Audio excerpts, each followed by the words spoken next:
जय श्री कृष्णा। आज सब इतने व्यस्त हो गए हैं कि बच्चा जो कुछ भी सीख रहा है सब बाहर की दुनिया से सीख रहा है। और बाहर की दुनिया में मुझे तो लगता नहीं कि कुछ अच्छा सिखाने के लिए है बच्चों के लिए। तो एकमात्र रास्ता जो बच्चों को अच्छी चीज़ें सिखाने का है वो क्या है? उसका घर, उसके माँ बाप। और सिखाने का अर्थ क्या होता है? सिर्फ बोलना नहीं, वैसा ही करना। एक बार एक पिता अपने बच्चे को गोद में लेकर बैठा, छोटा सा बच्चा। अच्छी सीख देते हैं हम बच्चों को, तो बच्चे को गोद में लेकर अच्छी अच्छी बातें बता रहा है। फिर उन्होंने अपने बच्चे से कहा कि बेटा, जीवन में कभी झूठ नहीं बोलना, कभी चोरी नहीं करना, क्योंकि चोरी करना बहुत गलत होता है और तुम्हें लगता है कि चोरी एकांत में की जा सकती है।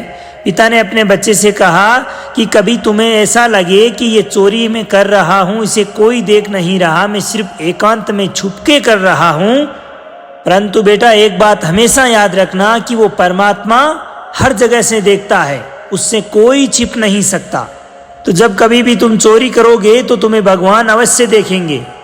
अब देखेंगे तो तुम्हें वो दंड देंगे, तुमको सजा मिलेगी। अब ये बात सुनकर बच्चा थोड़ा डर गया।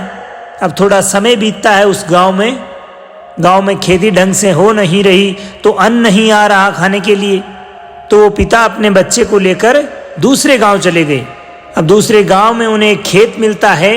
उस खेत में खूब सारे गेहूं इत्यादि थे। तो पिता ने अपने बच्चे से कहा कि तुम यहीं खड़े रहो, मैं थोड़ा अनाज ले लेता हूँ खेत से, लेकिन तुम एक बात का ध्यान रखना कि रास्ते में मुझे कोई देखे ना, और अगर कोई देखे तो तू तुरंत मुझे आवाज लगा देना। बच्चे ने कहा ठीक है। अब पिताजी उस खेत में घुसे और चोरी करने लगे, वहां से अनाज लेने लगे। तभी बच्चा अचानक चिल्लाकर बोला कि पिताजी रुकिए। तो पिताजी बोले कि क्यों, क्या हुआ, कोई आ रहा है क्या, कोई देख तो नहीं रहा? तो बच्चे ने कहा कि हाँ देख रहा है। तो पिता ने पूछा कौन? तो बच्चा बोला भगवान देख रहा है पिताजी। तो दोस्तों सोचने वाली बात है। बच्चा तो बच्चा था कि उसके दिमाग में ये बात बैठ गई थी, इसलिए उसने इतनी बड़ी बात कह दी। परंतु कई बार क्या होता है कि कुछ बच्चे कहते नहीं हैं। अगर मान लीजिए ये बच्चा भी कहता नहीं, तो वहां खड़ा खड़ा ये अपने मन में क्या सोचता कि पिताजी ने जो कुछ भी मुझे सिखाया था वो तो झूठ था, क्योंकि पिताजी तो स्वयं उस बात पे नहीं रह रहे। मुझे जो सिखाया था कि चोरी नहीं करना, और पिताजी स्वयं चोरी कर रहे हैं। इसका मतलब वो ये निकालता कि ये कोई इतनी बड़ी बात नहीं है, चोरी करना कोई इतनी बड़ी बात नहीं है, क्योंकि पिताजी भी तो कर रहे हैं। बता तो दिया उन्होंने कि चोरी करना बुरी बात है, परंतु वास्तविकता में तो वो भी कर रहे हैं ये काम। इसका मतलब ये हुआ कि भविष्य में अगर ऐसी कोई विपदा आ जाए और मुझे चोरी करनी पड़े तो मैं चोरी कर सकता हूँ, है ना? ऐसा ही कुछ सोचेगा वो बच्चा। क्यों? क्योंकि वो बच्चा आपको ये काम करते हुए स्वयं अपनी आंखों से देख रहा है। अब इससे बड़ी सीख उसके लिए और क्या हो सकती है? एक और बात है कि एक बच्चे के लिए एक निश्चित आयु तक उसके माता पिता के सिवा कोई नहीं होता। वो यही सोचता है कि माता पिता ने बताया है, इसका मतलब यही सत्य है, ऐसा ही मुझे करना चाहिए, क्योंकि माँ बाप कभी गलत नहीं बताते। ऐसी ही उसकी थिंकिंग रहती है, और ये सही भी है। एक उम्र गुजर जाती है, बड़ा होने के बाद इंसान कुछ भी पता करने के लिए अपना फ़ोन खोलता है, गूगल पे सर्च करता है, देखता है, परखता है, अपने दिमाग से उसके जैसे समझ आता है कि ये सही, ये गलत, ये ऐसा करना चाहिए, ऐसा नहीं करना चाहिए। उसके पश्चात वह तय करता है कि क्या सही है और क्या नहीं। लेकिन एक बालक के लिए तो उसके माता पिता ने जो कह दिया वही सत्य है। इसलिए बचपन में किसी भी बच्चे के लिए तो गूगल उसके माँ बाप है। उसके माँ बाप जो करते हैं वही वो करता है, जैसे संस्कार उसको दिए जाते हैं वही ग्रहण करता है और जीवन में अपना लेता है। इसलिए ये बहुत जरूरी है कि आप बच्चों के सामने घर में जो बातें कह रहे हैं उनसे करने के लिए उन पे स्वयं अमल अवश्य करें, क्योंकि बच्चे ये बात नोट करते हैं। बता तो दिया आपने, मान भी लेते हैं कि माता पिता ने बताया है तो बिल्कुल सही ही बताया है, परंतु ये बात भी मत भूलना कि बच्चे हर चीज को निरीक्षण करते हैं, देखते रहते हैं।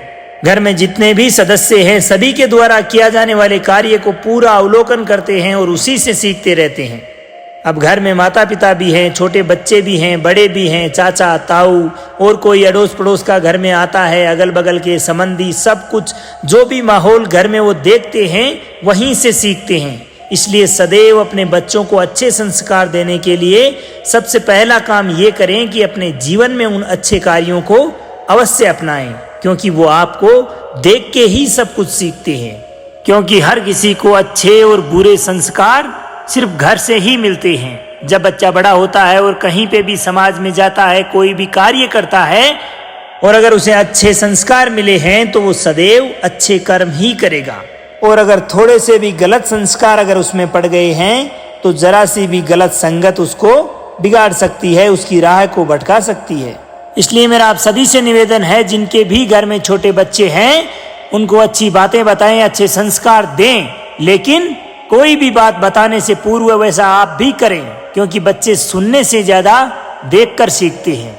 उनको ये बताएं। देखो, आपको मैं एक उदाहरण देकर बताता हूँ।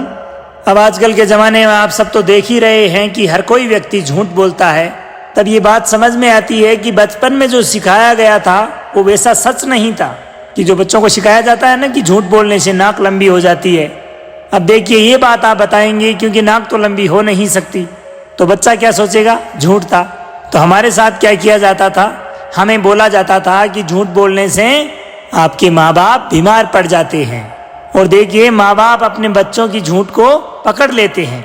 अब आपके आसपास में भी कोई बच्चा बैठा होगा, आपको लगता होगा कि मैं बच्चे को समझा दूं, लेकिन वो बच्चा आपसे भी ज्यादा होशियार है। लेकिन आपके कई झूठ ऐसे होते हैं कि बच्चों को लगता है कि छोड़ो, कोई बात नहीं। इसलिए वो ऐसा दिखाते हैं कि उनको पता नहीं चला, और आपको ऐसा लगता है, परंतु ऐसा नहीं होता। उनको सब पता चलता है, भले ही देर से पता चले, परंतु पता चलेगा। इसीलिए ये बातें गलत नहीं कही जाती कि आपके गलत दोस्तों को आपसे पहले आपके माता पिता परख लेते हैं कि बेटा, जिनके साथ आप घूम रहे हो, जिनसे दोस्ती कर रहे हो, वो बच्चे अच्छे नहीं हैं। होता है ना, कई बार आपके माता पिता पहले से ही बता देते हैं आपके दोस्तों के बारे में, और आप उनकी पक्ष लेते हुए कहते हो कि नहीं नहीं माँ, ऐसा नहीं है, ये बहुत अच्छा बंदा है। तो उनको सब पता चलता है। ऐसा नहीं सोचना है कि बच्चों को पता नहीं चलता।